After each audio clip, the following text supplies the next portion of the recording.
I know not everyone is a fan of DNFing, but I am, so here we are. Hey guys, this is Eliza and welcome back to a new video.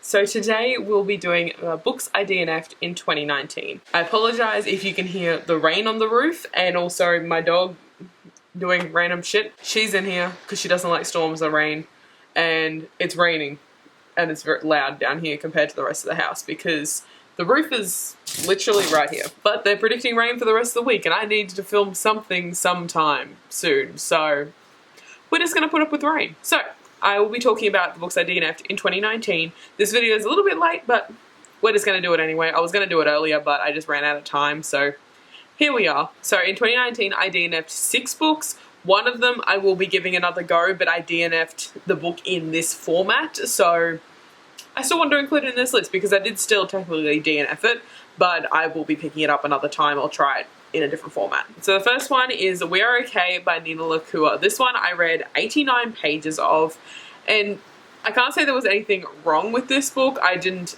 hate it. It was just I couldn't connect with the characters. And because I couldn't connect with the characters, I didn't care what was happening to them, so I wasn't invested in the story whatsoever. So yeah, this one's pretty easy. I didn't connect with it, so I didn't feel like finishing it. The next one is Archangel 1 by Evan Curie. This one I only read 20 pages of, which is not my worst DNF. I'm pretty sure I only read like 14 pages of one that I DNF'd in 2018, so we're doing a little bit better than that. So this one, the writing was just not good. I couldn't follow it. It was confusing. It was all over the place. Nothing flowed well. I couldn't do that to myself. I couldn't keep freaking reading. And this one was an e-arc from NetGalley, and I think I did review it. If I did, I will put that on the screen and leave it linked down below. But I can't 100% remember if I did review it, but it was for NetGalley. Usually if I DNF a book, I don't review it on NetGalley unless there was something like really, really wrong with it, and I have like a specific reason for DNFing. Whereas if it's just a book that I just couldn't connect with, or I wasn't enjoying, or it's just a bit slow for me or something like that, I don't bother reviewing it. But I think I did. Like, I have a feeling I reviewed this one. So if I did, I will leave it linked down below. But yeah, basically the writing was just not good. So next we have Furyborn by Claire Legrand. This one I read 40 pages of, and the main reason I DNF'd this one was the romance. Quite plain and simple, I am not a romance reader and I did not care.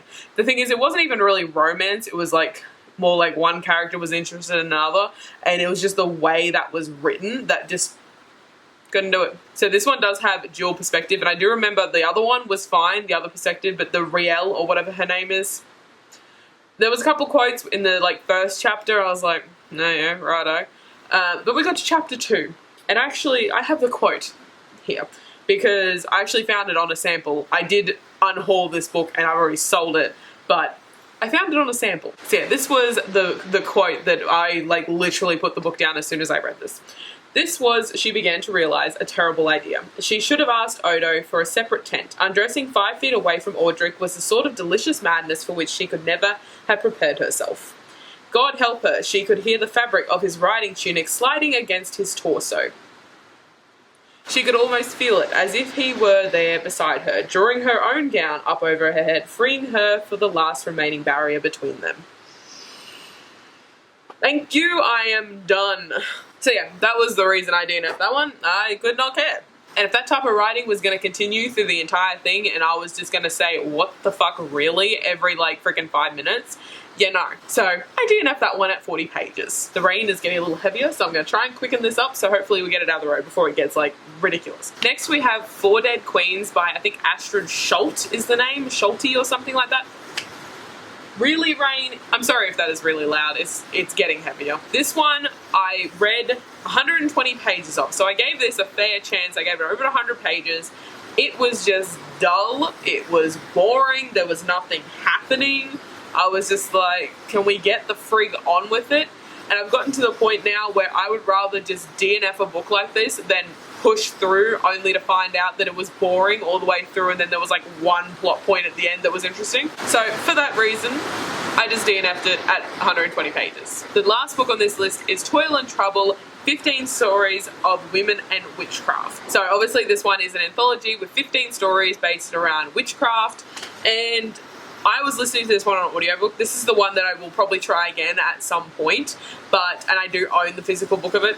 I couldn't be bothered getting it out of the shelf though, but I was listening to this on audiobook, and I listened to, I think, 3 stories like one after the other, which I usually do if I'm listening to an anthology. I've done it with other ones before and it wasn't an issue, but this one, the narrator did not have the ability to make the voices so different. So I found myself getting the stories confused and intertwined, and I didn't know which story we were on and what characters we were following, and it was just getting confusing basically listening to the audiobook. If they'd had even like 2 narrators, like one narrator to the first one and then a different narrator to the second one, and then swap back and forwards like that, so that way there was a bit of a difference between the 2, I probably would have been able to follow it. Otherwise I would have had to have listened to like one story each time, and even then I don't know if I would have still gotten confused about it. I just couldn't get into the audiobook. I wasn't enjoying it. I was just getting confused, so I ended up DNFing it. But I may try the physical book at some point. I do have the paperback. I got it, I think it was like $5 at one of those like pop-up bookstores that are in the middle of shopping centres. So yeah, I do own it physically, so I might give it a go physically at some point, but we'll just see. And yeah, there was nothing wrong with the stories themselves. Like the first one was fine. That was the only one I really remembered, because the other ones just started getting confused and jumbling together, and yeah. So nothing on the book, just problem with the audiobook basically. So that was the 6 books that I DNF'd in 2019. I didn't DNF too many, like I'm pretty sure I DNF'd more in 2018 than I did in 2019, but 6 books is still a decent amount. At this point in 2020, I'm filming this, I think it's the 4th of February or the 5th of February. I have already DNF'd 1 book, so there's that. But at this point, I just don't mind DNFing books. Like, if I'm not enjoying it, there is no point in forcing myself to read it when I could be reading something that I am going to enjoy. I know not everyone is a fan of DNFing, but I am, so here we are. But anyways, that is it for this video. Let me know in the comments if you guys enjoyed any of these books, whether I should give Toil and Trouble a good go by a physical book, and I will see you guys in the next video.